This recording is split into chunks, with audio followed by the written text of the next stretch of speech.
you can talk to Netanyahu in Israel, and you're going to learn that his relationship with the emerging leadership in Egypt is stronger than it is with the President of the United States.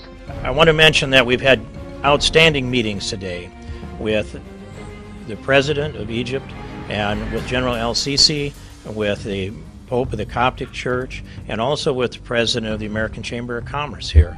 And there is not a prospect of a successful peace in the Middle East if Egypt isn't strong, or if the United States and Egypt are not working together. We want that to happen. We want to provide the resources necessary to support the Egyptian military, to support continued operations between the American military and the Egyptian military. I congratulate the Egyptian people for coming to the streets, for standing up for your own liberty and your own freedom. And we as the American people stand with you, and we stand against the Muslim Brotherhood. The American people do not support the Muslim Brotherhood. We oppose all forms of terror and terrorism.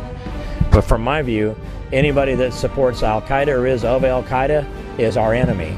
Anybody that is Muslim Brotherhood or supports Muslim Brotherhood turns out to be our enemy. The difference between Muslim Brotherhood and Al-Qaeda is they both have the same military wing. Muslim Brotherhood's got a lot broader political approach to this. But in the end, they're looking to establish the Islamic Caliphate everywhere in the world where they can, and establish Sharia law everywhere in the world where they can. And they don't view individual rights, human rights, or this God-given liberty and freedom that we claim here, that our founding fathers claimed for us here over 200 years ago. They don't have respect for that. They reject it, and their approach is not compatible with human rights. Foreign policy. There's nothing good that's happened out of the foreign policy. Everything that he's done on this has been wrong.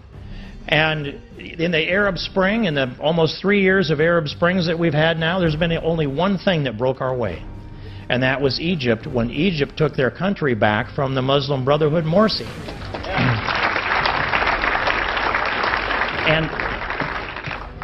And the president was on the wrong side of that one, you'll remember. He gave a speech in Cairo, June 9th, 2009. He set the Muslim Brotherhood in the front row. Not very long after that, Hillary Clinton said that Mubarak needed to be gone yesterday.